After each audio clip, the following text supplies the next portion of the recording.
Long before central heating, before forecasts and emergency alerts, people lived where winter did not forgive mistakes. Tonight we return to that darkness, to a question so simple it feels wrong.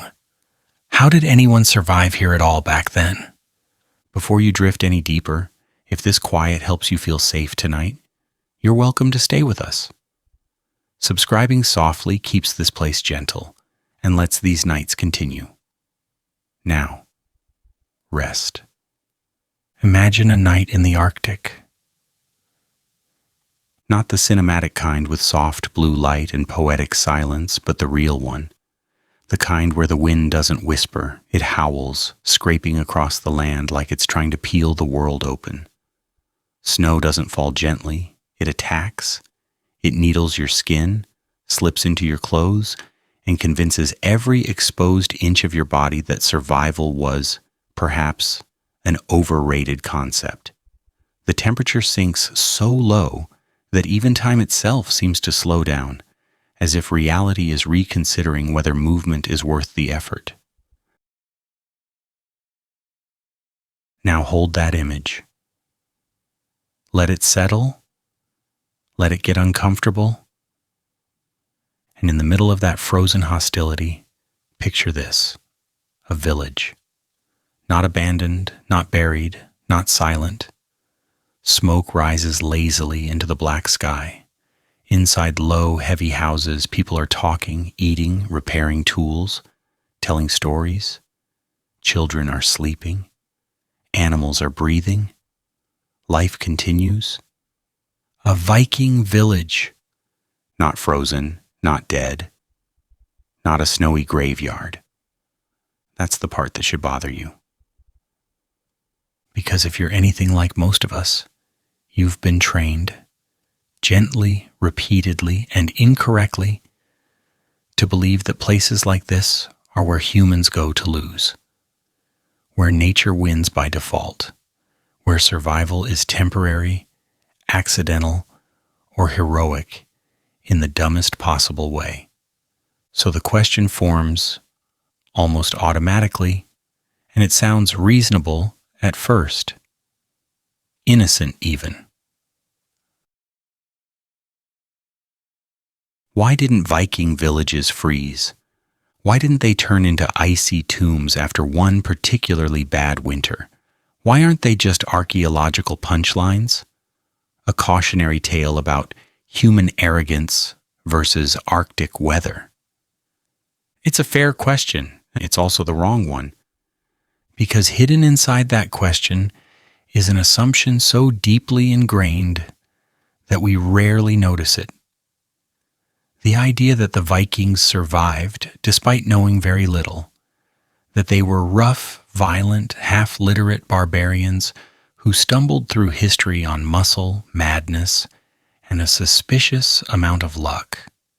In short, Viking equals savage. Savage equals stupid. And stupid people surviving the Arctic must have been some kind of miracle. If this were a Hollywood movie, that would absolutely be the explanation. You'd get slow-motion shots of bearded men screaming into the wind, flexing through the cold, powered entirely by raw willpower and dramatic music. Someone would shout about destiny. Someone else would punch the weather, metaphorically speaking. And against all odds, they'd survive, because that's what protagonists do. But history, inconveniently, does not write scripts that stupid. The truth is quieter, colder, much less flattering to our modern sense of superiority. Vikings didn't survive Arctic winters by accident. They didn't endure the cold through brute strength or blind courage, and they certainly weren't guessing.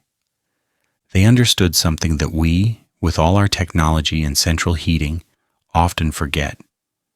Survival is not about fighting nature. It's about reading it correctly and then getting out of its way. The obsession with Viking brutality has done something strange to our understanding of them. We fixate on raids, axes, burning villages, and blood-soaked sagas because chaos is easier to market than competence. It's far less exciting to imagine a people who were patient observers of wind patterns, soil quality, seasonal light, and animal behavior. That doesn't sell quite as many TV shows. So instead, we reduce them. We flatten them into caricatures, big men, loud voices, bad decisions that somehow worked out. And then we're shocked when we realize their villages didn't freeze solid. Here's the uncomfortable part. The Vikings were not reckless inhabitants of a hostile world. They were meticulous planners, living in a difficult one. They didn't romanticize the cold. They didn't challenge it. They respected it in the same way you respect a loaded weapon, by assuming it will kill you if you're careless. Winter, to them, was not an enemy to be conquered. It was a known condition like gravity. You don't rage against gravity. You build stairs, or you fall and die. The modern mind struggles with this because we like narratives where humans dominate. We invent technology, bend nature, and declare victory. When we imagine ancient people surviving extreme environments, we assume desperation or ignorance must have been involved. But the Viking world was built on the opposite logic. Don't dominate what you can't control. Adapt so precisely that domination becomes unnecessary. This is why the central question needs to change. Instead of asking why Viking villages didn't freeze, we should be asking why we ever assumed they would. That assumption reveals more about us than about them. We live in a time where geography feels optional. Climate is something you adjust for with infrastructure, not something you design your entire existence around. If it gets cold, you turn up the heat. If it gets hot, you install air conditioning. The environment is background noise, something politely ignored unless it becomes inconvenient. For the Vikings, geography was not background. It was the main character. Where you built determined whether you lived. How you built determined whether you lived through winter. When you prepared determined whether spring would ever come for you at all. There was no buffer, no emergency hotline, no external system to compensate for poor planning. Mistakes weren't uncomfortable. They were fatal.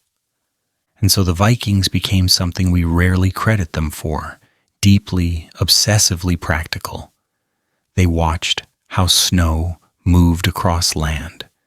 They noticed where the wind rested and where it screamed. They understood the cold wasn't just temperature. It was moisture, exposure, time, and exhaustion working together. None of this is glamorous. None of it fits neatly into the myth of the wild northern warrior, but it explains something far more impressive than brute survival: stability. Viking villages didn't just make it through one winter. They lasted generations. That alone should tell us we're dealing with intention, not luck. So as we sit here late at night, comfortably insulated from the elements, it's worth letting the discomfort linger a little longer. The idea that people 1,000 years ago, with no electricity, no modern materials, and no scientific vocabulary as we know it, could live in environments we still describe as extreme, and do so calmly, not heroically, calmly. They didn't ask whether the cold was cruel. They already knew the answer. What mattered was how to exist within it without being destroyed. And to understand that, really understand it, we have to turn toward the things modern audiences dread most: the unsexy explanations, the quiet forces, the disciplines that don't trend well on social media. We have to go back to geography and climate. Because before there were Vikings, before there were villages, before there were fires burning in the dark, there were currents, winds, coastlines, and temperatures deciding what kind of life was even possible in the first place. And that's where the real story begins. The Arctic is not as cold as you think. There is a quiet lie we grow up believing, and it sounds something like this. The farther north you go, the colder everything becomes, in a neat, logical, evenly distributed way. Latitude equals suffering. Lines on a map turn into degrees of misery. Cross a certain invisible boundary, and nature flips a switch from challenging to uninhabitable. It's a comforting idea. Simple, predictable, completely wrong. Because if that were true, large parts of Scandinavia should not exist as living landscapes. Norway should be a frozen ruin. Iceland should be a white scar in the ocean, briefly visited by scientists and documentary crews in expensive jackets. Human settlement, long-term settlement, would be a ridiculous idea. And yet people lived there, not briefly, not desperately, but continuously. So before we talk about houses, fire, animals, or human cleverness, we need to address the invisible giant quietly standing behind all of it, the ocean. More specifically, a moving body of warm water that has been doing humanity an enormous favor for thousands of years without asking for credit. The North Atlantic Drift. It doesn't look impressive on land. You can't hear it, you can't see it unless you already know what you're looking for. No roaring waves announcing its importance. No dramatic cliffs carved with its name. And yet this slow-moving current is one of the main reasons Viking villages were possible at all. Think of the North Atlantic Drift as a long, patient delivery system. Warm water begins its journey near the equator, soaked in heat, carrying solar energy across the Atlantic like a thermal memory. It moves north, slowly, steadily, refusing to respect the assumptions we make based on maps alone. By the time it reaches the coasts of Europe, it releases that stored warmth into the air, not in a dramatic burst, but as a constant, moderating influence, the kind that doesn't make winters pleasant, but does make them survivable. This is where the misunderstanding begins. When people imagine the Arctic, they imagine uniform cold, endless ice, a hostile static freezer. But climate doesn't work like that. Temperature is not just about how far north you are. It's about what moves through the space around you. Air, water, and energy endlessly circulating. And Scandinavia, by sheer geographical luck, sits right in the path of this massive ocean-powered heating system. Let's slow this down and make it uncomfortable in a useful way. Take Norway and Canada, pick a city in northern Norway, and place it side by side with a city in Canada at the same latitude. On paper, they look identical. Same distance from the equator, same position under the sun, same theoretical exposure to cold. In reality, they live in completely different worlds. Northern Canada experiences brutal winters that plunge deep into temperatures that punish both machinery and morale. The air there is continental, dry, sharp, and merciless. There is nothing moderating it. No warm ocean nearby offering balance. Cold accumulates.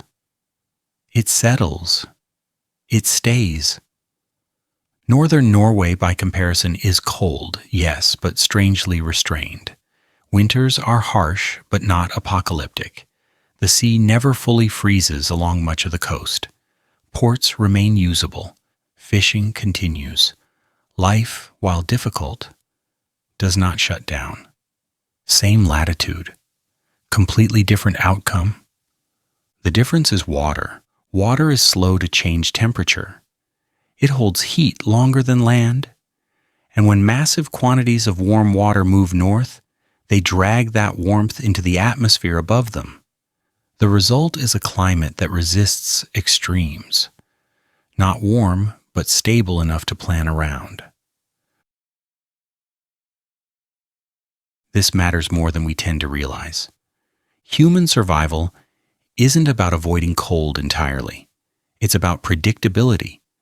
You can adapt to harsh conditions if they behave consistently. You can design systems, routines, and architecture around known limits. What destroys societies is not cold alone, but unpredictable cold. The North Atlantic drift smooths the rough edges. It turns what could have been a lethal environment into a demanding but manageable one. And here's the part that tends to irritate modern sensibilities. The Vikings didn't need to understand the science behind it. They didn't calculate currents or model climate systems. They didn't name the drift. They observed it.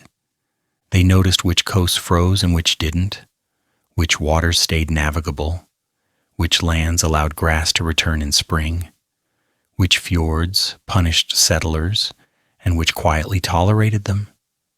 And they chose accordingly. This is where the myth of Viking recklessness collapses. They were not blindly charging north because they enjoyed suffering. They followed patterns. They tested boundaries. They failed sometimes, yes, but failure became data, not legend. The ocean taught them what worked. Iceland is a perfect example of this strange balance. On paper, it looks hostile beyond reason. Volcanic rock, limited forests, long winters. And yet, thanks again to warm Atlantic currents, its coastal regions avoid the kind of permanent, deep freeze that would make settlement impossible. Cold, yes. Frozen wasteland? No. This is why the phrase Arctic winter can be misleading. It compresses wildly different realities into a single mental image. Scandinavia is not the same as the high Arctic. Iceland is not Greenland's interior. Climate is not a binary state of frozen or not frozen. It's a spectrum. And the Vikings learned to live inside a very specific, very narrow band of it. There's a subtle arrogance in assuming that ancient people didn't understand this, as if observation requires modern instruments, as if pattern recognition only became valid after the invention of spreadsheets. The Vikings didn't invent the North Atlantic drift. That much is true. They were just smart enough not to fight it. They built where the sea softened the air. They traveled routes that followed currents instead of resisting them. They settled coasts that offered moderation instead of isolation. None of this required genius. It required humility, which, ironically, is something we rarely associate with Viking culture. But humility toward nature is not the same as weakness. It's strategic restraint, the kind that keeps you alive while others freeze trying to prove a point. And this brings us to an uncomfortable realization. Much of what we call harsh about Viking lands is relative. Yes, winters were long. Yes, darkness lasted. Yes, temperatures dropped low enough to kill the unprepared. But compared to environments with no moderating forces, vast continental interiors, polar plateaus, exposed tundra. Viking homelands occupied a survivable middle ground. Not easy, but not suicidal, and that middle ground made all the difference. Because once climate stops being an immediate death sentence, humans can do what they do best: adapt culturally. They can build traditions, systems, and knowledge that compound over generations. Survival stops being a daily gamble and becomes a managed process. That's when villages appear. The late-night irony here is hard to ignore. We tend to imagine the Vikings as men constantly battling nature, standing defiantly against storms and ice. In reality, they succeeded because they chose environments where nature was already willing to compromise. They didn't conquer the cold, they negotiated with it. So when you hear that Viking villages didn't freeze, the explanation doesn't begin with fire or architecture or courage. It begins far offshore with slow-moving water carrying warmth across thousands of kilometers, quietly shaping human history without ceremony. Climate, in this sense, is not a backdrop. It's the first architect, but it's only the foundation, because a forgiving climate alone doesn't build villages. It doesn't decide where walls go, how roofs slope, or how people gather heat and share space.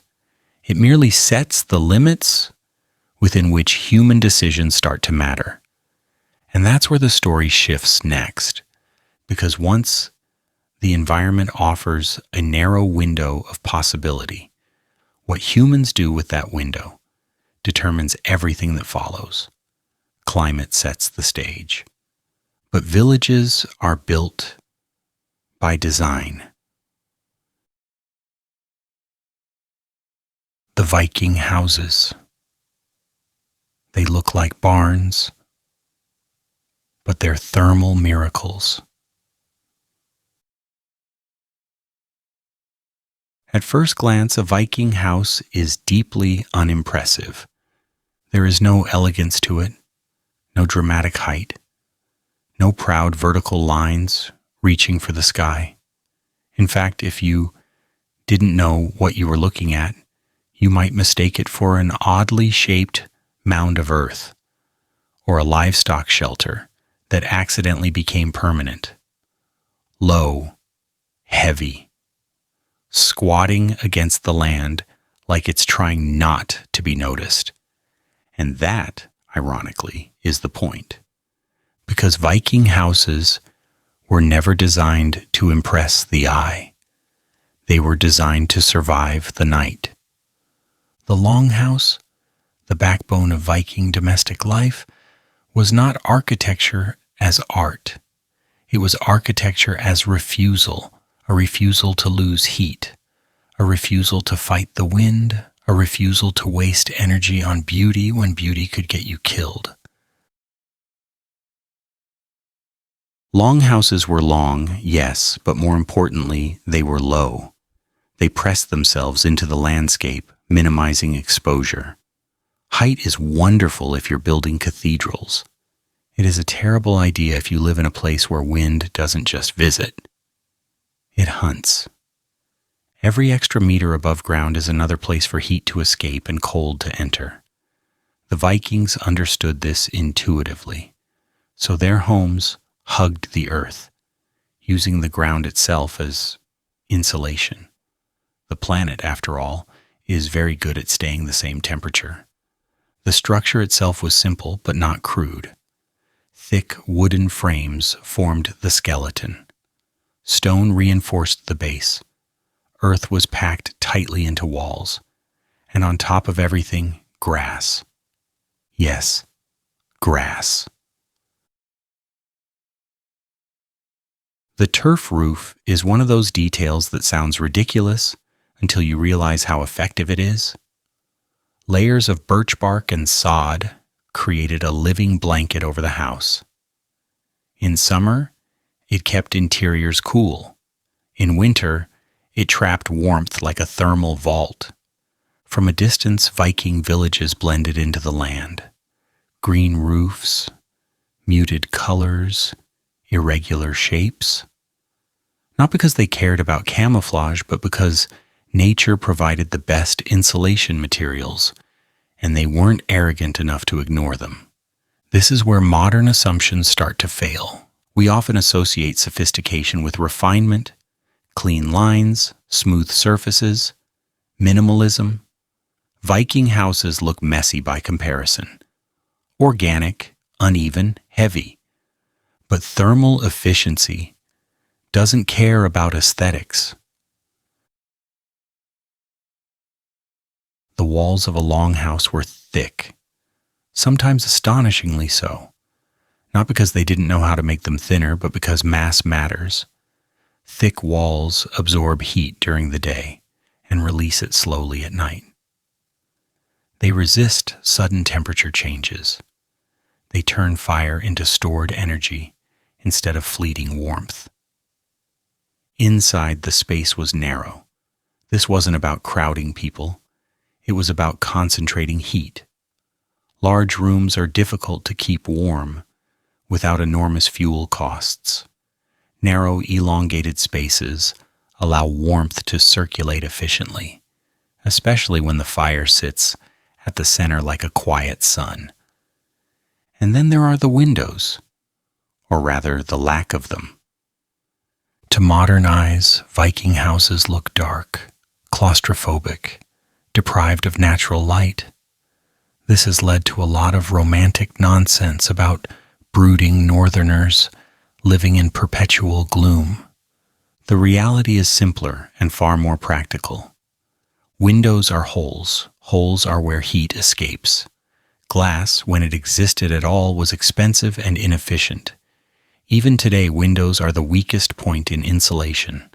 The Vikings didn't hate light. They just understood that light was optional while warmth was not. You can live in dimness. You cannot live frozen. So openings were small, strategic, and minimal. Doors were low, forcing people to bend, not as a symbolic gesture, but to reduce airflow. Warm air rises, and Viking architecture worked constantly to keep it from escaping. This wasn't ignorance. It was applied physics, learned the hard way. The materials themselves deserve more respect than they usually get. Wood flexes instead of cracking in cold. Stone anchors structures against wind. Earth seals gaps and absorbs moisture. Grass traps air, and trapped air is one of the best insulators known to humanity. Put together, these elements created houses that didn't fight the climate. They absorbed it, they softened it, they slowed it down. And slowing down temperature change is the entire game. What's unsettling, especially late at night when you think about it too long, is how little of this feels accidental. Every choice points in the same direction. Reduce exposure, increase mass, minimize loss. Viking houses look primitive because we associate complexity with technology. But complexity can also be conceptual. Knowing what not to do is often more valuable than knowing what to add. They didn't add chimneys the way we imagine them. Smoke escaped through vents and gaps. Yes, but slowly. Inefficient by modern standards, but intentional. Smoke carried heat, and letting it linger meant warmth lingered too. Was it healthy? Not particularly. Eyes burned, lungs suffered. But again, the calculation was brutal and honest. Smoke discomfort was preferable to hypothermia. This is a theme that repeats itself relentlessly in Viking design. Comfort is negotiable. Survival is not. The interior of a longhouse reinforced this philosophy. Furniture was minimal. Walls were lined with sleeping platforms. Everyone shared space. Privacy was a luxury, and luxury was secondary to warmth. Body heat mattered. People clustered. Animals sometimes shared adjacent spaces. Heat accumulated not just from fire, but from life itself. To a modern observer, this can feel bleak, overcrowded, unpleasant, but that judgment comes from a place of abundance, from central heating and personal space and the expectation that comfort is a right. The Vikings didn't expect comfort. They engineered continuity. There is something quietly humbling about realizing that these structures, which look so unsophisticated on the surface, were better suited to their environment than many early modern buildings that came centuries later. When Europeans began building taller, lighter, more decorative houses in northern climates, they often lost the thermal wisdom Viking architecture embodied. Progress, it turns out, can forget things. And then there's the irony that these houses, built without formal science, align beautifully with principles modern architects now celebrate: passive heating, thermal mass, insulation, environmental integration. We rebrand it as sustainable design. The Vikings called it living through winter. The mild humor in all of this lies in how badly Viking houses would perform on Instagram. Low ceilings, earth walls, dim light, no windows to frame the sunset, no clean lines, not because they hated beauty. They just liked survival more than aesthetic. The deeper irony is that these houses weren't depressing places. They were active, loud, warm in their own way, full of stories, arguments, work, laughter, and life compressed into a single elongated space. Darkness outside made warmth inside more precious. And that warmth wasn't just physical, it was social. The architecture forced people together, sharing heat, sharing space, sharing time. Isolation in winter would have been as dangerous as cold itself. So the longhouse wasn't merely a shelter, it was a system, a thermal, social, and cultural machine designed to endure months of darkness without falling apart. This is why the image of Viking villages as frozen relics feels so wrong once you look closely. These houses weren't temporary solutions. They were refined over generations, adjusted, tested, and perfected in one of the most unforgiving classrooms imaginable. Failure meant death. Success meant another winter survived. By the time we see Viking villages in the historical record, their architecture is already the product of centuries of quiet iteration. No grand blueprints, no famous architects, just relentless pressure from climate forcing better decisions. And they listened. So yes, Viking houses look like barns, or mounds, or something you'd walk past without noticing. They don't announce themselves. But inside those low, heavy walls, heat stayed. Life continued. Winter was held at bay, not with defiance, but with mass, patience, and an almost stubborn refusal to let warmth escape. And yet, even the best designed house is only half the equation, because walls don't generate heat, they only keep it. Without fire, without a constant source of warmth, even the most brilliant Viking longhouse would eventually become exactly what it tried to avoid: a freezer with a roof. And that brings us to the next element. Not architecture, but flame. Because a good house keeps heat in. But only fire makes heat in the first place. Fire, an old technology. The Vikings used exactly right. Fire is one of those things we take for granted now, almost to the point of disrespect. We flick switches, we press buttons. Heat appears clean and obedient, contained behind metal and glass. Fire, if it exists at all in our lives, is decorative. A candle, a fireplace used once a year for mood, something symbolic, not essential. For the Vikings, fire was not a luxury. It was not a feature. It was the difference between morning and not waking up. In the longhouse, fire sat at the center, physically, culturally, psychologically.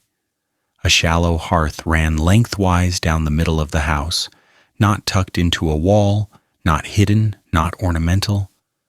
This was not about efficiency in the modern sense. It was about presence. Fire had to be close. Fire had to be constant. Fire had to be watched. During winter, the fire did not go out. Not at night, not during storms, not when everyone slept.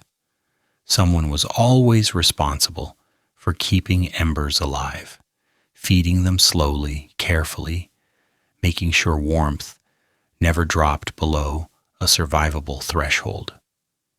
Letting the fire die was not a minor mistake. It was a serious failure, one that could cascade quickly into frozen walls, stiff fingers, and eventually bodies that no longer moved. This kind of responsibility creates a very different relationship with heat. Fire was not something you turned on when you felt cold. It was something you managed continuously, like a living thing that demanded attention. Too little and you froze. Too much and smoke filled the house, fuel ran out faster than expected, and lungs paid the price. Balance was everything. And that balance shaped daily life. Cooking happened over the same fire that provided heat. There was no separation between domestic tasks and survival tasks because, in winter, they were the same thing. You cooked to eat, but you also cooked to keep the fire alive. Meals took time not because of ritual, but because slow heat conserved fuel. People gathered around the fire not out of nostalgia, but because that's where warmth was densest.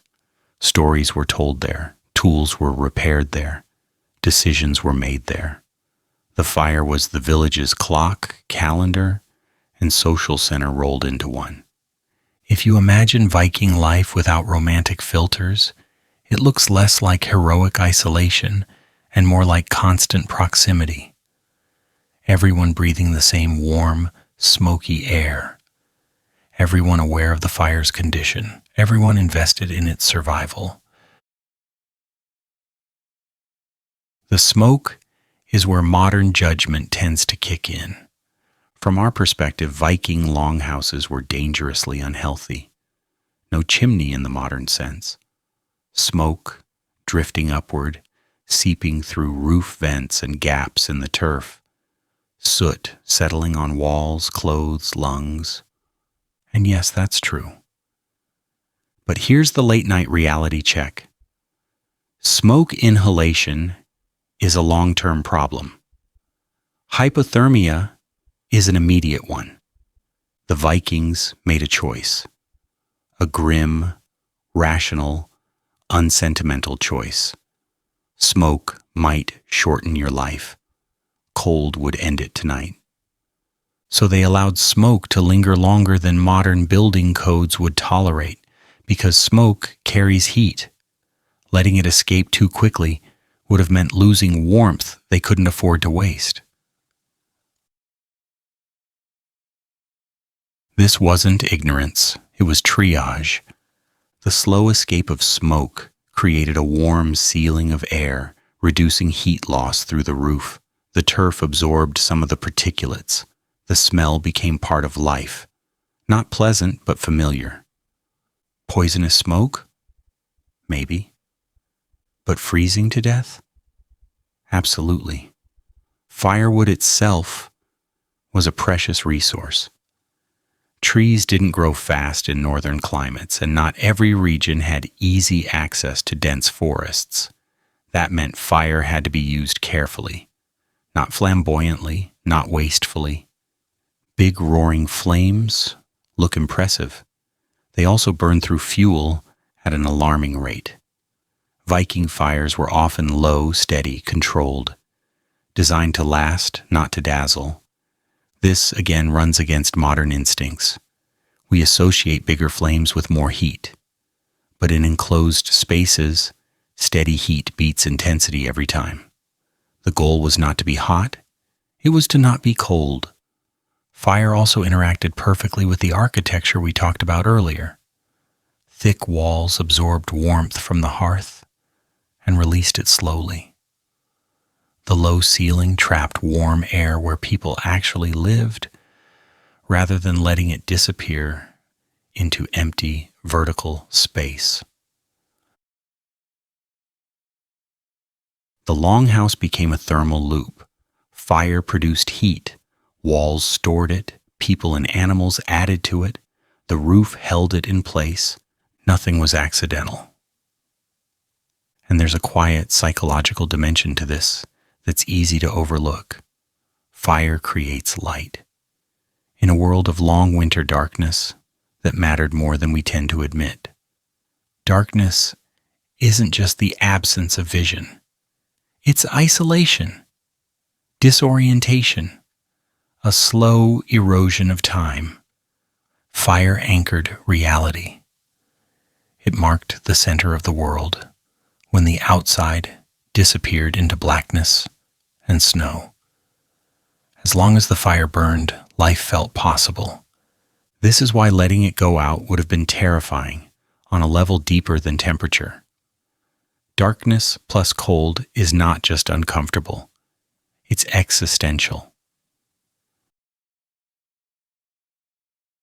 The humor, if we allow ourselves a dry smile, lies in how primitive this all sounds to modern ears, and how effective it was.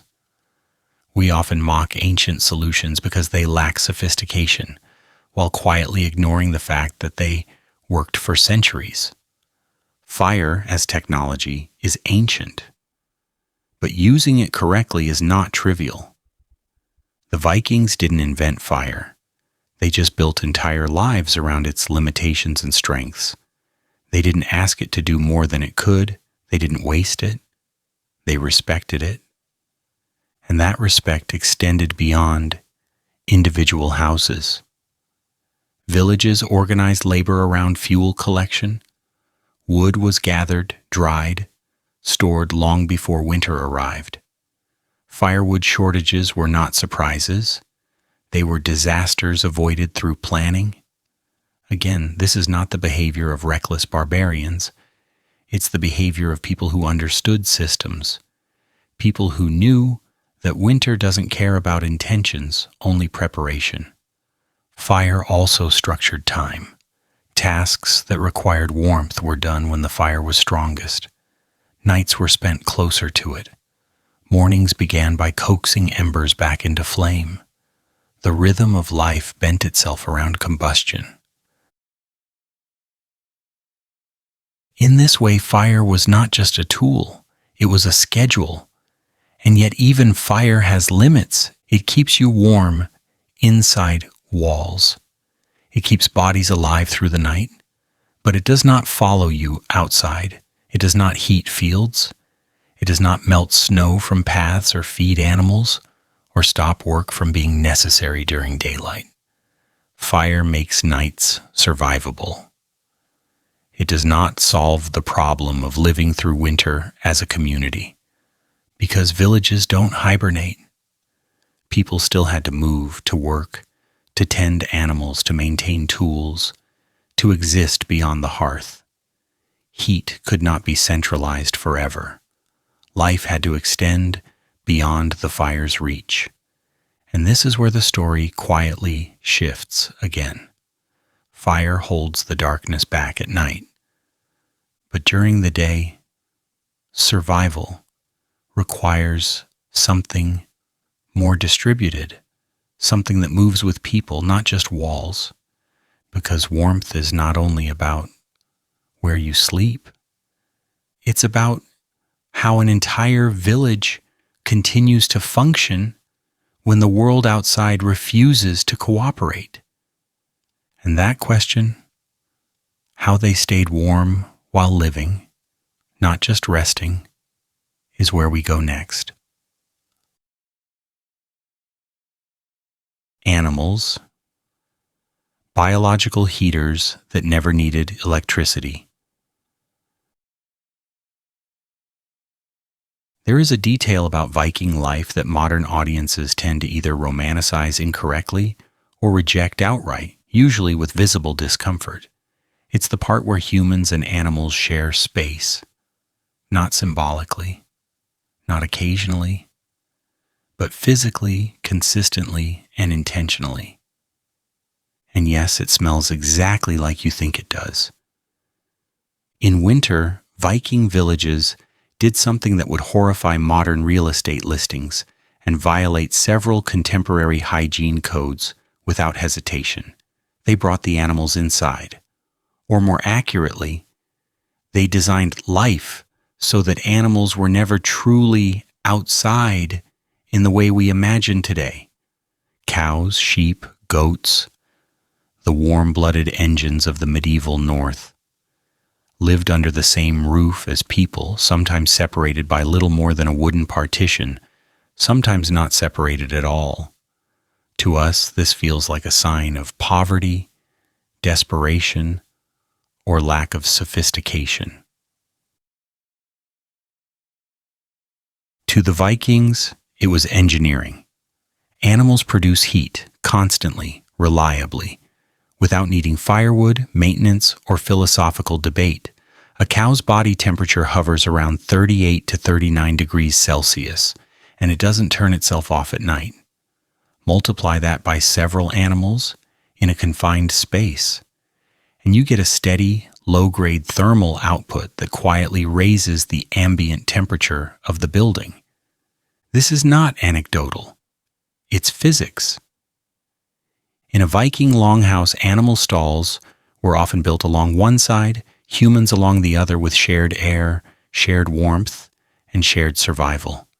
Heat generated by livestock rose, mixed with the warmth from the hearth, and was absorbed by the thick walls and turf roof. The building became a living thermal system powered not just by fire, but by biology. It's tempting to frame this as a last resort, as if the Vikings had no better option and simply endured the inconvenience. But that interpretation collapses the moment you realize how consistently and deliberately this practice appears across Viking settlements. This wasn't a temporary emergency measure, it was the plan. Animals were too valuable to risk losing in winter. They represented food, labor, status, and future survival. Letting them freeze outside would have been catastrophic. Bringing them in wasn't charity. It was asset protection. And once animals were inside, ignoring the heat they produced would have been wasteful in the extreme. The Vikings were many things, but wasteful was not one of them. The cultural discomfort we feel toward this arrangement says more about modern expectations than Viking reality. We have outsourced discomfort to infrastructure. Smell is unacceptable. Noise is a problem. Proximity is negotiable. We expect separation between species because we can afford it. The Vikings could not, and more importantly, they understood something we often forget. Cleanliness is contextual. Survival resets priorities. When the choice is between enduring a persistent smell or risking the loss of heat, the calculation is immediate and unemotional. You don't debate it. You adapt. The smell, by the way, is often exaggerated in modern retellings. Yes, animals produce waste. Yes, ventilation was limited, but this was not uncontrolled chaos. Bedding materials like straw absorbed moisture. Waste was managed regularly. This was not filth for filth's sake. It was controlled inconvenience. Again, not romantic, just effective. There is also a social dimension here that rarely gets discussed. Sharing space with animals reinforces a worldview where humans are not separate from nature, but embedded within it. Animals weren't pets in the modern sense, but they weren't abstractions either. They were present, audible, breathing. Winter survival became a collective effort across species. And then there's the subtle thermal advantage most people miss. Animals don't just produce heat, they produce humidity. In cold climates, extremely dry air makes cold feel sharper, more painful. Slightly humid air feels warmer at the same temperature. It softens the cold's edge. So animals contributed not only heat, but comfort, in a way that's difficult to quantify, but impossible to ignore if you've ever spent time in cold, dry environments. From a late-night perspective, there's something deeply unsettling about how logical this all is, how calmly the Vikings accepted realities we now treat as unacceptable. They didn't pretend animals belonged out there and humans belonged in here. They belonged wherever survival demanded. The mild irony, of course, is how modern people recoil at this idea while happily installing heated floors, powered by systems that are vastly more complex, fragile, and dependent on external infrastructure. The Vikings' solution was inelegant, but it didn't require supply chains or maintenance contracts. It just required animals being alive. The humor writes itself if you let it. If you've ever complained about pet hair on your clothes or the smell of a litter box or the inconvenience of sharing space with an animal that doesn't respect personal boundaries, remember that Viking families slept within meters of cattle, not because they loved it, because it worked. This wasn't about affection, it was about thermodynamics. And this integration extended beyond heat alone. Animals provided food, clothing, tools, and labor. Their survival was inseparable from human survival. Housing them together reinforced that bond in the most practical way possible. In winter, the village became a single organism. Humans, animals, fire, architecture, all contributing small amounts of energy to keep the whole system above the line where life shuts down. This is the part modern narratives struggle with. We like heroes. We like individual bravery. We like stories where someone overcomes nature through force of will. What the Vikings actually did was far less dramatic and far more effective. They built feedback loops. Heat from animals. Reduced fuel consumption. Reduced fuel consumption preserved resources. Preserved resources meant stability. Stability meant the village could focus on more than mere survival. This is how societies endure. And yet, there was a limit. Animal heat alone was not enough. Fire alone was not enough. Architecture alone was not enough. Warmth could be maintained, yes, but warmth does not equal energy. Because keeping your body warm from the outside is only half the battle. Cold does not just attack skin. It drains you internally. It demands calories. It consumes strength. It forces your body to burn fuel constantly just to maintain temperature. You can sit in a warm room and still starve to death. The Vikings understood this too. They knew that winter wasn't survived by insulation alone. It required something even more fundamental: food dense enough, reliable enough, and available enough to keep bodies producing heat from within. So while animals warmed the house by their presence, they also represented something else entirely: stored energy, waiting to be transformed. And that brings us to the next unavoidable truth. Warmth from the outside keeps you alive tonight, but only food keeps you alive until spring, because the final heater is not the hearth and not the animals, but the human body itself, burning what it's given or shutting down when it's not. The Viking diet. Calories were a matter of life and death.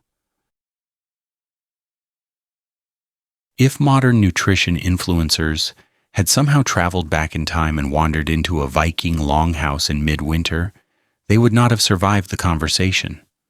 Not because the Vikings were violent, though that reputation helps, but because almost everything on the Viking plate would violate at least 3 contemporary lifestyle trends.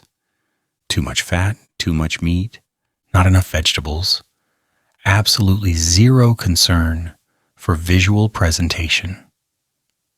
And yet, strangely enough, these people did not collapse en masse from poor dietary choices. They did not freeze, they did not starve.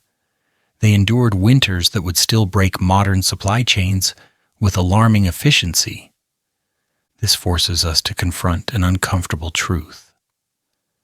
The Viking diet was not designed to be healthy in the modern, aesthetic sense. It was designed to generate heat. Because in a cold climate, food is not about pleasure, identity, or self-expression. It is fuel. And insufficient fuel does not make you tired, it makes you dead. The Viking body lived under constant thermal pressure. Cold demanded energy at all times. Even at rest, the human body burns calories simply to maintain core temperature. In winter, this baseline cost rises dramatically. Do not meet it, and the body begins to shut down functions it considers optional. First comfort, then clarity, then movement, then life. So Vikings ate accordingly. Their diet was heavy in animal fat, protein, and dairy, not because they lacked imagination, but because fat is dense energy. Gram for gram, it delivers more calories than carbohydrates or protein. In cold environments, fat is not indulgence. It is insurance. Meat, especially from animals adapted to cold climates, provided not only calories but micronutrients difficult to source elsewhere in winter. Fish, abundant along Scandinavian coasts, supplied protein and fat year-round. Dairy, milk, butter, cheese became concentrated energy stores, especially once processed. Butter was not a garnish. It was survival in solid form. Vegetables existed, yes, but seasonally and sparingly. Root vegetables, hardy greens, what little could be grown or foraged and preserved. Fresh produce was not the backbone of winter nutrition. It couldn't be. The climate did not allow it. This wasn't ignorance of balance. It was adaptation to reality. Modern dietary advice often assumes abundance and stability.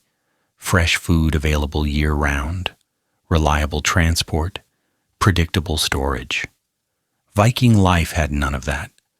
Winter was a long stretch of uncertainty, and food needed to last without spoiling. So preservation became as important as production. Fermentation was not a trend. It was a necessity. Fish was dried or fermented. Meat was smoked, salted, or air-dried. Dairy was turned into cheese or butter to extend its lifespan. Grains, where available, were stored carefully and consumed strategically. Nothing was wasted because nothing could be replaced until spring. Fermented foods also had a secondary benefit that Vikings may not have articulated scientifically, but experienced physically. They supported digestion and nutrient absorption during months when the body was under stress. In modern terms, eco gut health mattered, even if no one called it that. Eating in winter was not about variety. It was about reliability. The goal was simple: consume enough energy to keep the internal fire burning. Because warmth from outside sources, hearths, animals, insulated walls, only works if the body has something to work with. External heat slows energy loss. Food generates energy in the first place. This is why Viking meals were filling, repetitive, and unapologetically heavy. You didn't eat to feel light. You ate to feel anchored. There's a quiet irony here that feels especially sharp late at night. Modern culture often treats food as an identity statement. Clean eating, indulgent eating, ethical eating, aesthetic eating. We photograph it, we judge it, we build communities around it. Vikings ate to stay alive. That's not to say meals were joyless. Food still brought people together. Shared meals reinforced social bonds. Eating around the fire, surrounded by warmth and bodies and animals, mattered psychologically as much as physically. But no one pretended winter food was glamorous. The humor practically writes itself when you realize how closely this resembles a modern ketogenic diet. High fat, high protein, low carbohydrate, except without marketing, influencers, or the illusion of choice. Keto before keto had a name. Except for the Vikings, it wasn't about optimization. It was about survival math. Calories in versus heat out. Get it wrong and you don't get a second attempt. Alcohol also played a role, though not in the romanticized way often portrayed. Fermented drinks like ale provided calories, warmth, and psychological relief.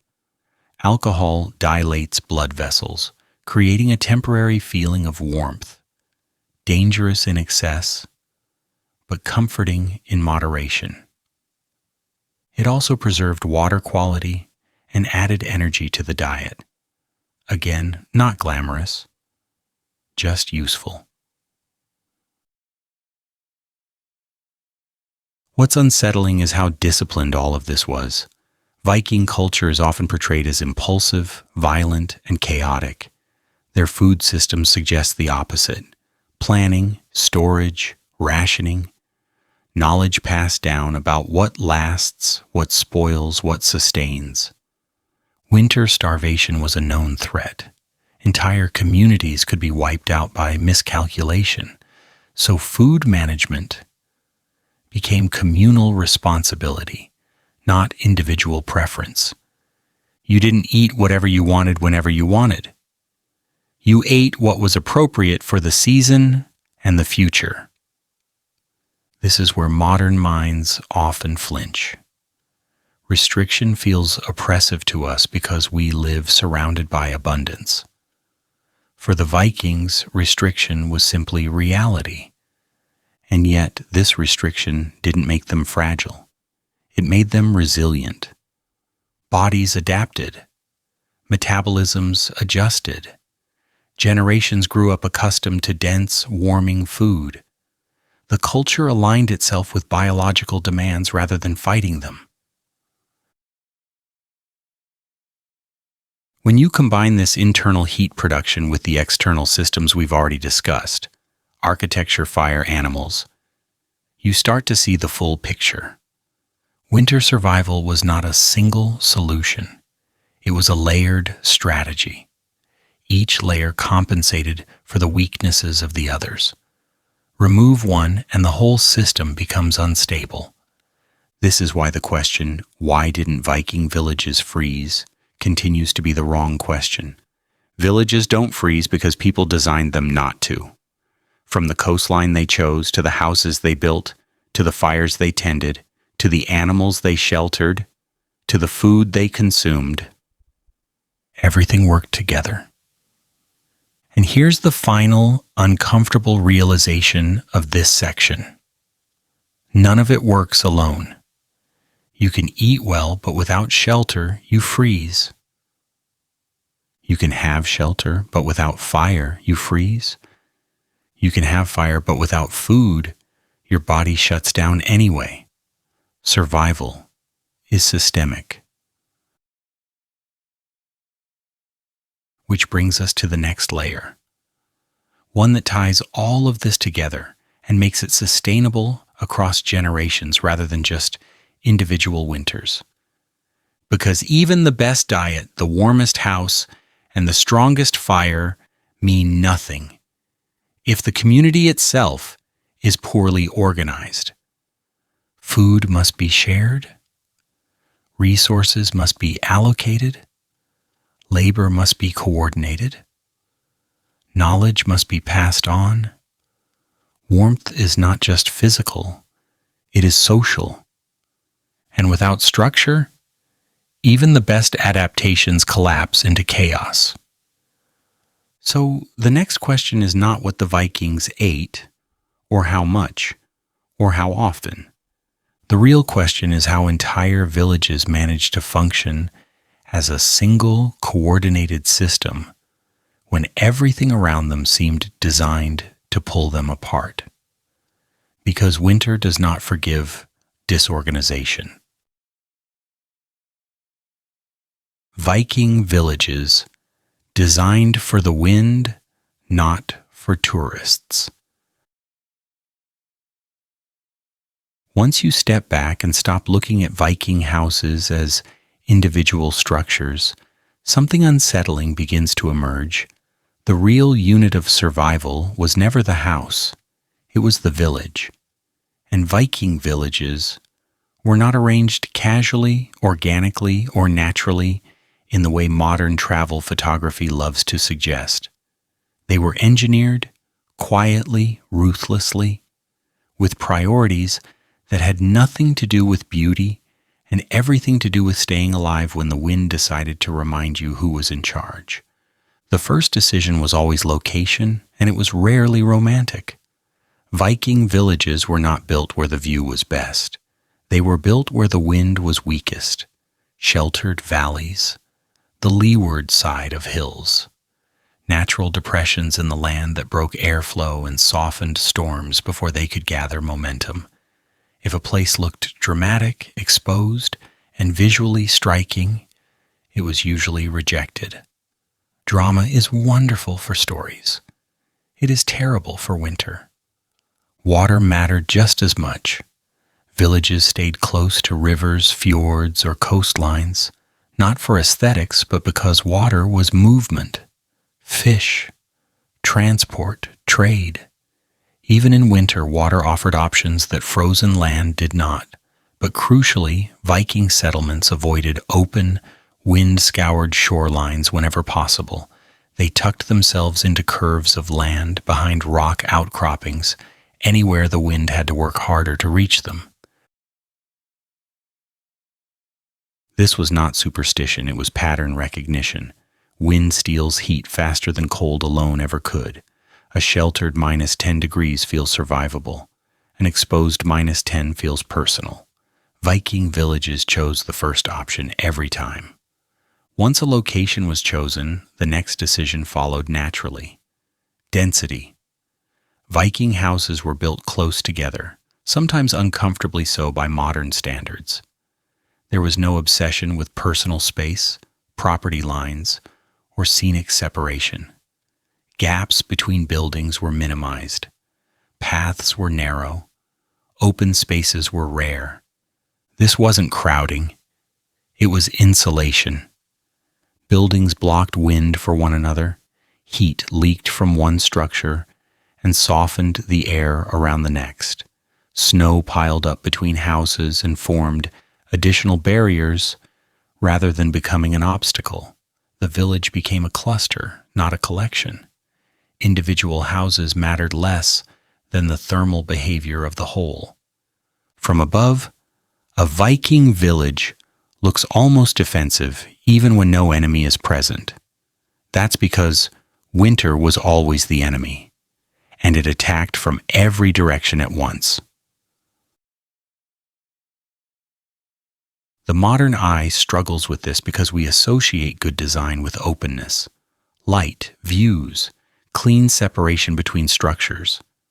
Viking villages violate all of that instinctively. They feel compressed, heavy, inward-facing, not inviting, not picturesque, very unfriendly to tourists, extremely friendly to winter. The humor here is subtle but sharp.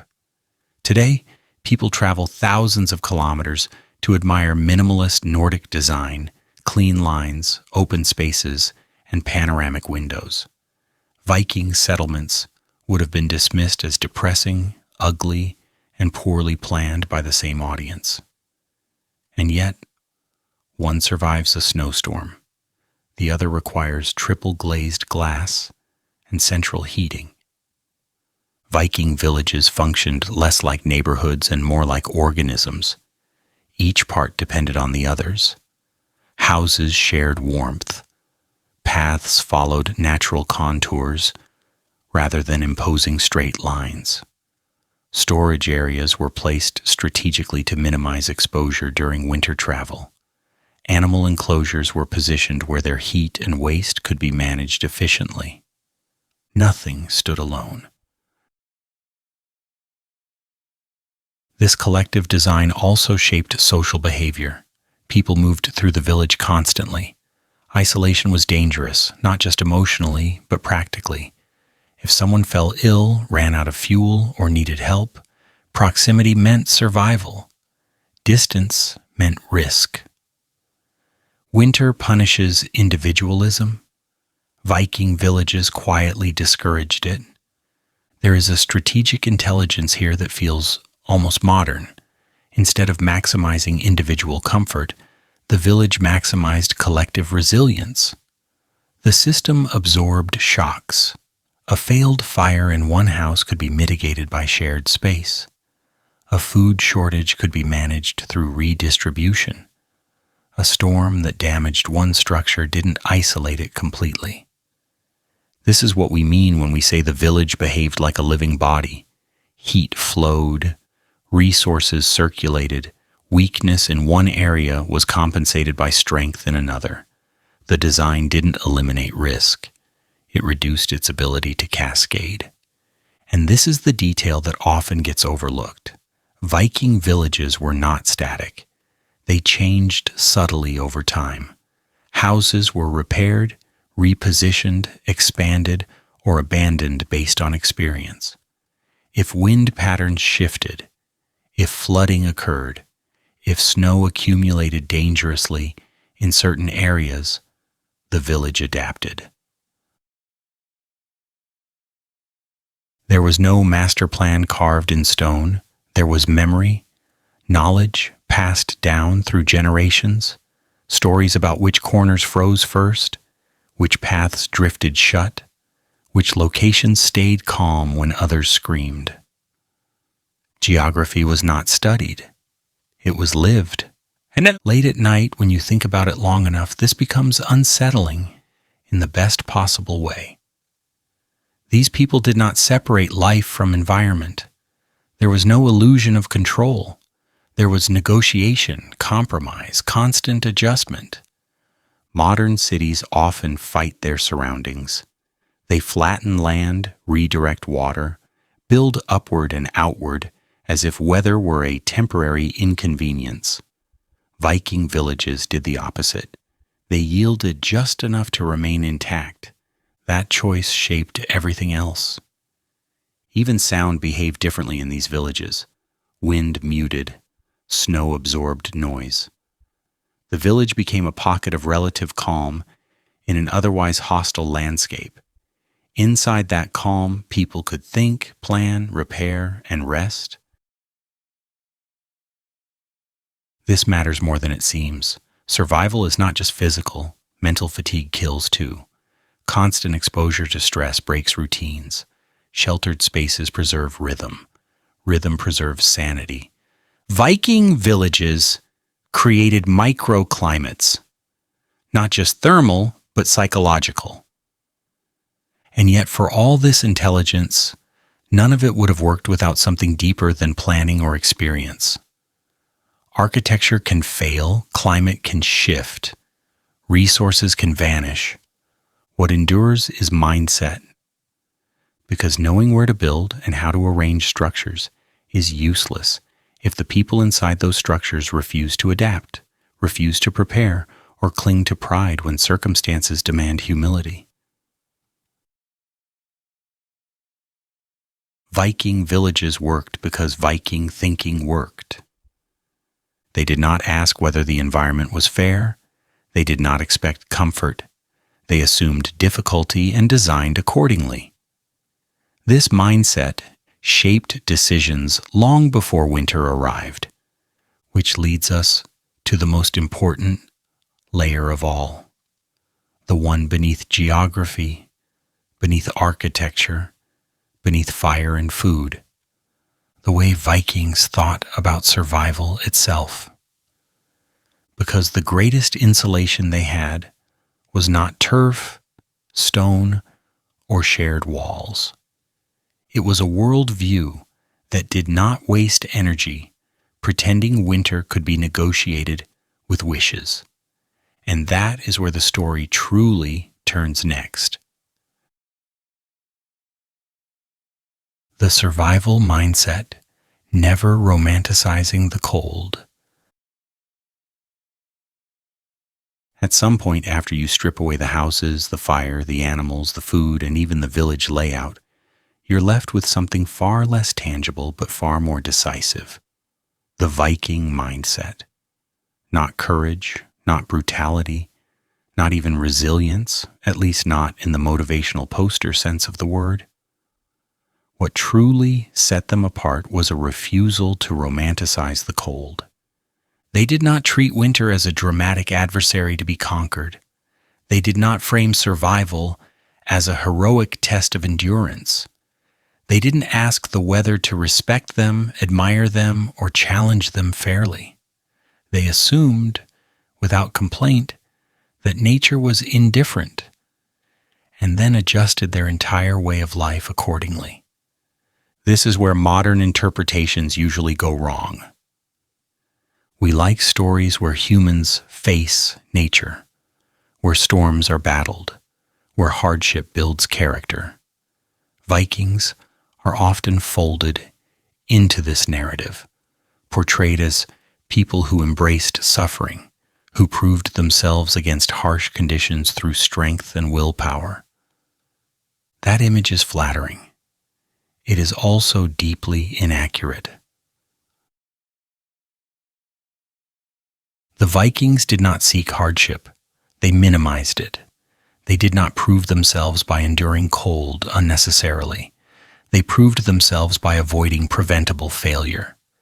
This difference matters more than it sounds, because once you stop framing cold as an enemy, it stops being something you fight and starts being something you plan for. The Viking year did not revolve around winter. It revolved around preparing for winter. Summer was not leisure time. It was preemptive survival. Every warm day was borrowed time, and they spent it storing energy in every form they could manage. Food, fuel, repairs, knowledge. This is perhaps the clearest expression of their mindset. Winter was never a surprise. It was not something that arrived. It was something that was always approaching. And everything you failed to do in summer would eventually be paid for in cold. They did not wait for winter to see if they could endure it. That question was meaningless. Endurance without preparation is just delayed failure. Instead, they asked a better question, one that still feels uncomfortable today. Are we ready enough? Not, can we survive? But have we already done what survival requires? This mindset removed drama from the equation. Survival was not a test of spirit. It was an outcome of discipline. The cold, in Viking thought, was not evil. It was not malicious. It was simply a condition of existence like darkness or gravity. You don't insult gravity for pulling you down. You build accordingly. You don't curse winter for being cold. You assume it will be, and you act months in advance. This way of thinking produced a culture that valued foresight over reaction, planning over bravado, preparation over prayer, and that mindset showed up everywhere. Food was stored with restraint, not optimism. Firewood was gathered beyond what felt sufficient, because feeling sufficient was not a reliable metric. Houses were repaired, even if they hadn't failed yet. Tools were maintained before they broke. Boats were pulled ashore early, not because the weather was bad yet, but because it would be. This is the kind of thinking that feels excessive until it saves your life.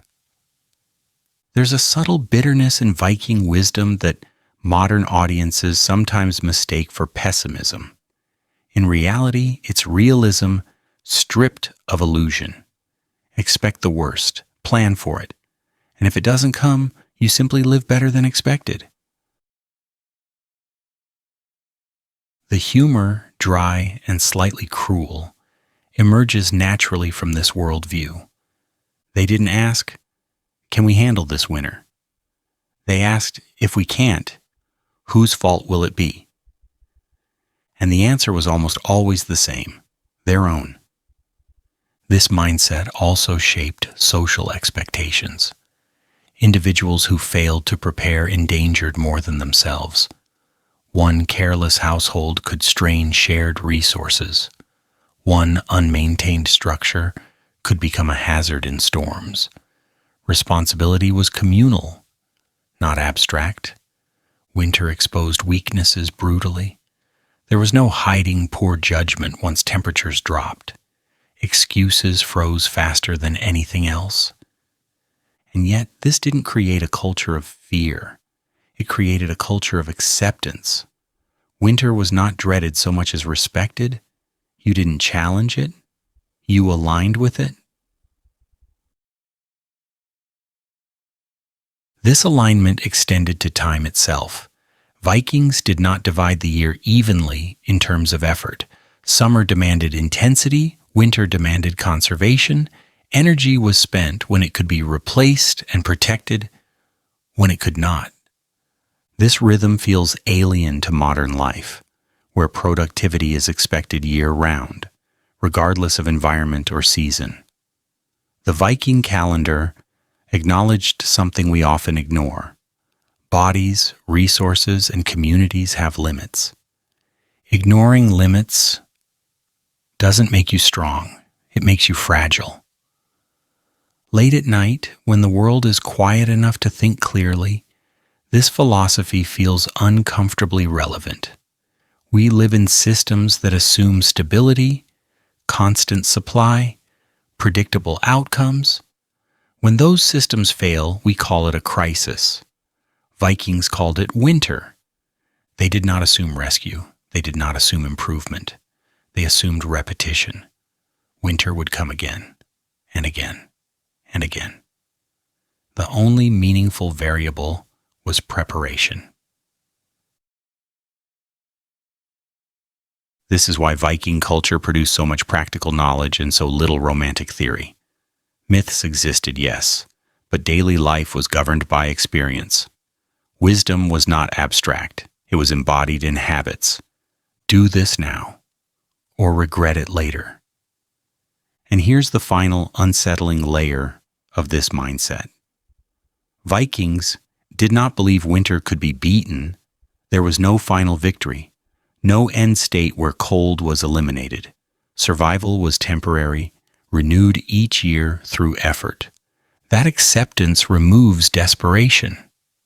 If hardship is endless, panic is pointless. You simply do the work.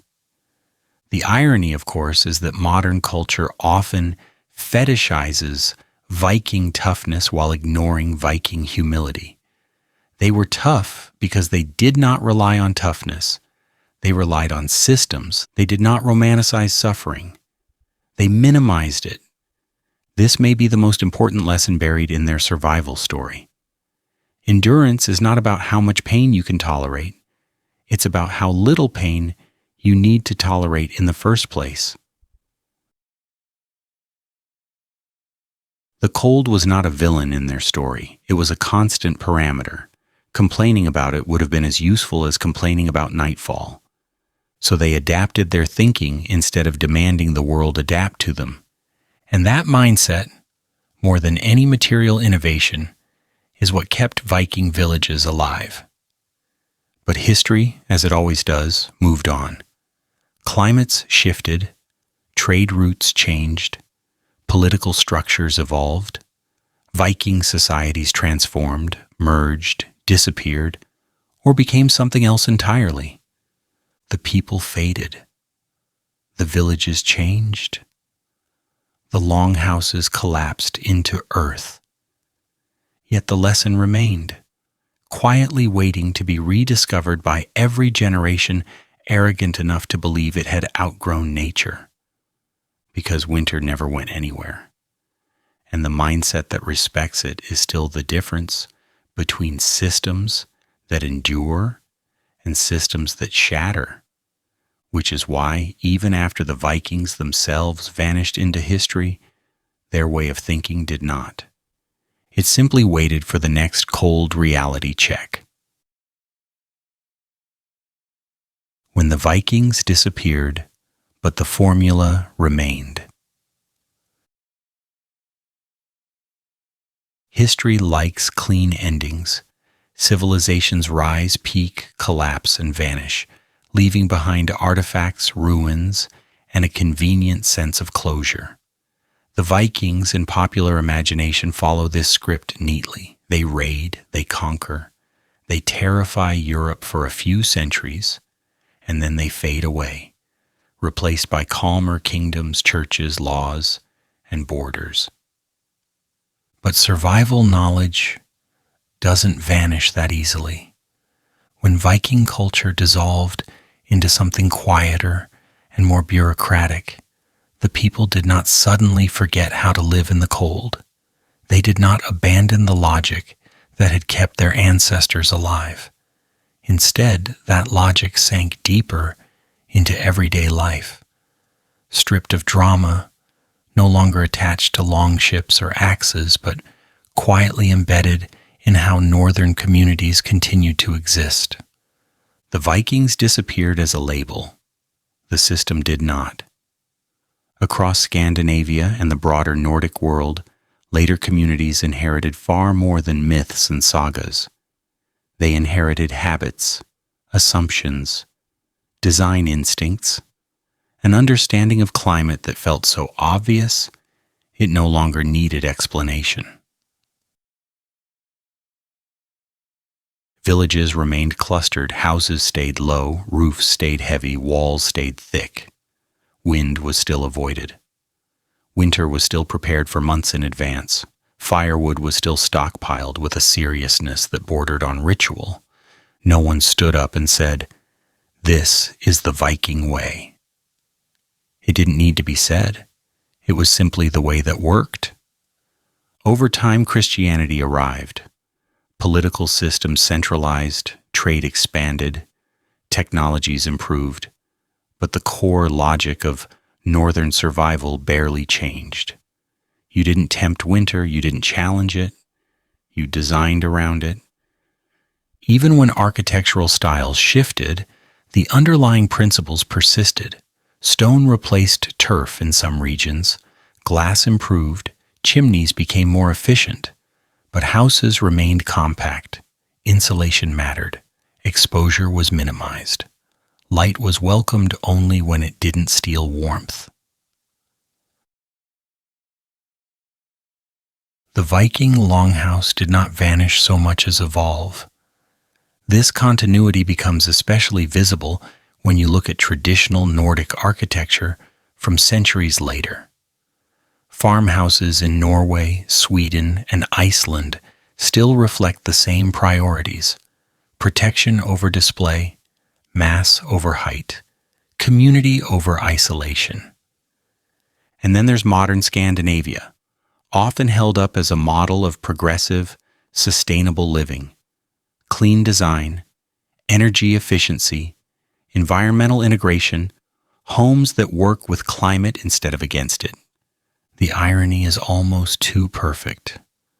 What we now brand as sustainable architecture is, at its core, a rediscovery of ancient survival logic: passive heating, thermal mass, strategic orientation, insulation over exposure, shared resources, respect for seasonal cycles.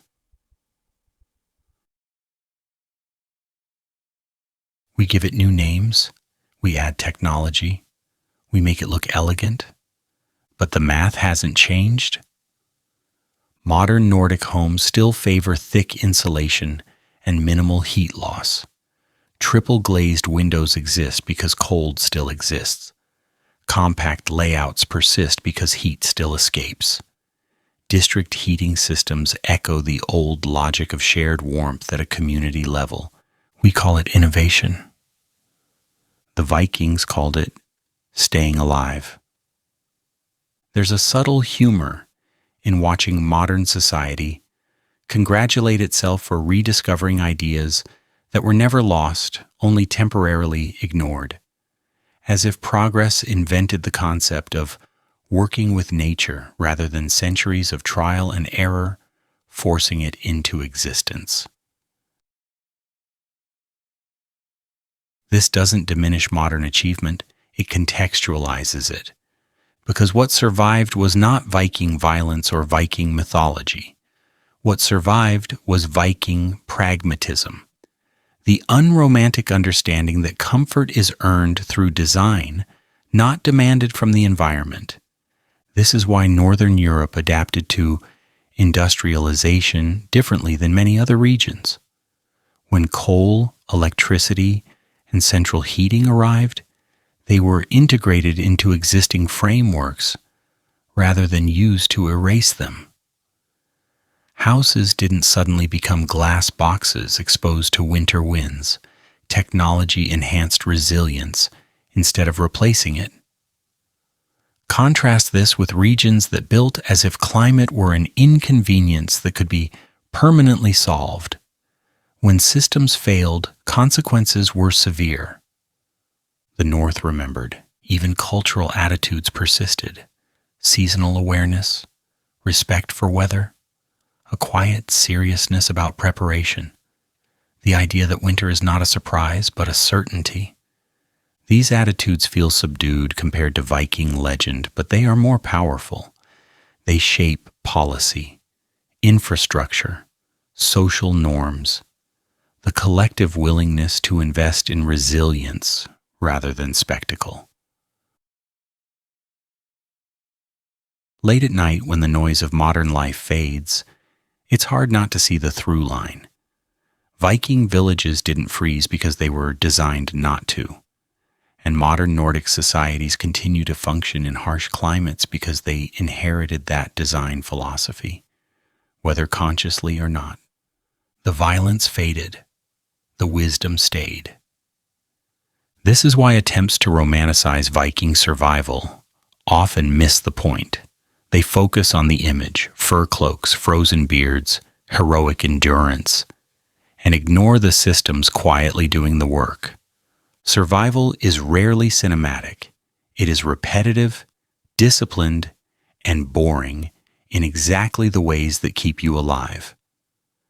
And perhaps the most unsettling realization is this: many of the problems modern societies face in extreme conditions come not from lack of technology, but from forgetting old constraints, from assuming stability, from designing for aesthetics, efficiency, or profit first, and resilience later.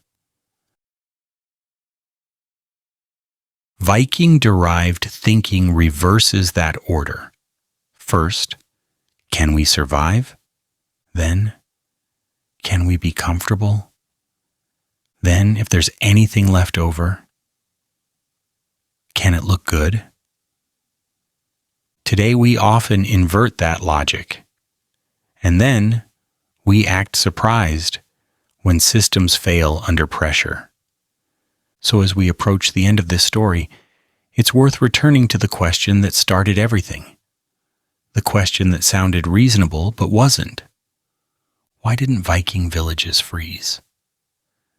The answer by now should feel almost obvious. Not because it's simple, but because it's systemic. They didn't freeze because freezing was anticipated, planned for, and engineered against at every level of life. From ocean currents to village placement, from architecture to fire, from animals to diet, from mindset to community organization, every layer compensated for the others.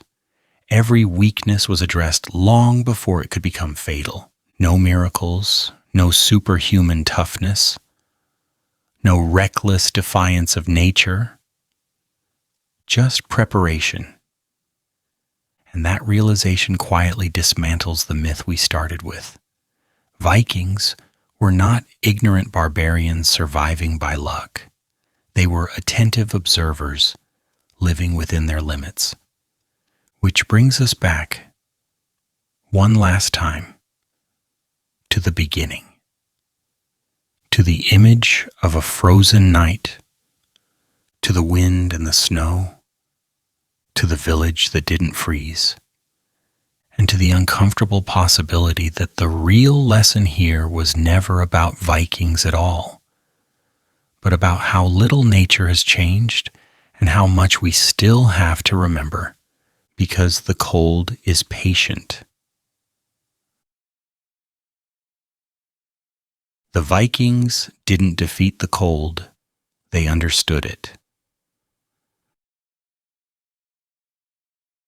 By now the image should feel different. The Arctic night no longer looks like an unbeatable monster. The wind still howls. The snow still buries the ground.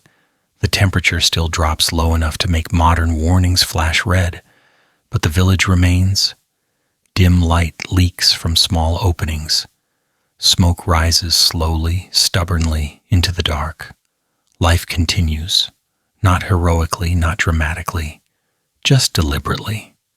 There is no miracle hiding here, no secret technology lost to time, no mystical toughness encoded in Viking blood, no divine favor keeping the frost at bay, only understanding. The Vikings did not survive winter because they were stronger than it. They survived because they stopped pretending strength mattered more than knowledge. They watched the world closely. They paid attention to patterns. They noticed what worked, what failed, and what killed people quietly when pride got in the way. Then they adjusted. That's the part history rarely celebrates. Adjustment doesn't sound glorious. It doesn't make for explosive scenes or triumphant music, but it is the difference between cultures that endure and cultures that become cautionary tales. The cold was never an enemy to be conquered. It was a constant to be managed. Once you truly absorb that idea, the entire story changes tone. Viking villages didn't resist winter. They absorbed its reality into their design. They bent daily life around it. They planned months ahead for it.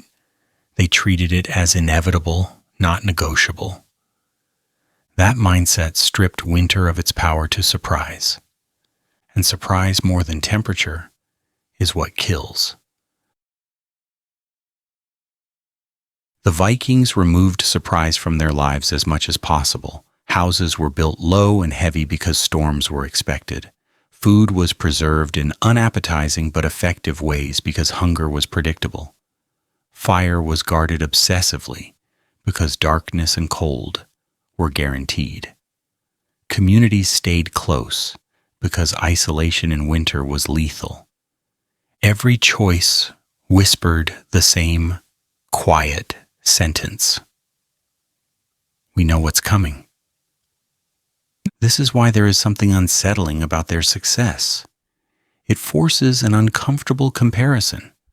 Modern humans often believe they are safer because they are more advanced, and in many ways they are. But advancement can breed arrogance. It can convince us that nature is a problem already solved. The Vikings never believed that.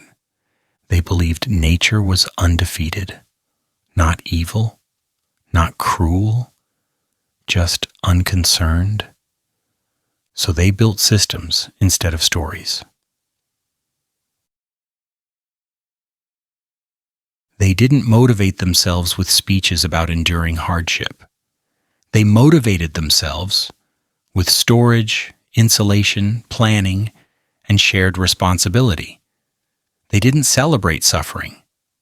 They minimized it, which is why the popular image of Vikings, screaming into storms, daring the elements to break them, is so misleading. The real Viking victory was quiet. It happened in summer when nothing seemed urgent. It happened in decisions that looked boring at the time. Gather more wood than feels necessary. Dry more food than you want to eat. Fix the roof before it leaks. Stay close to others instead of standing alone. None of this feels heroic. All of it saves lives. And this brings us to the final irony. We often praise Vikings for their bravery, their willingness to face death. But what truly defined them was their refusal to gamble with it.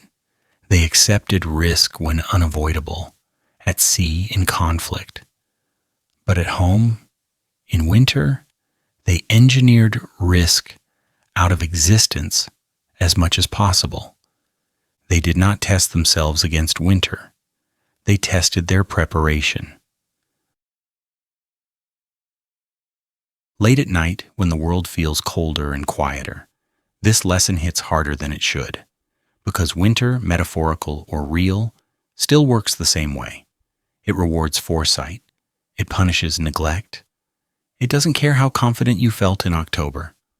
The Vikings understood this deeply. They didn't ask whether winter would be harsh. They assumed it would be. They didn't ask whether they were tough enough. They asked whether they were ready enough. And when they were not, winter corrected them. That correction shaped generations. So when we return one last time to the original question, why Viking villages never froze, the answer feels almost disappointingly simple. They didn't freeze because freezing was never allowed to happen, not through denial, not through bravado, but through design.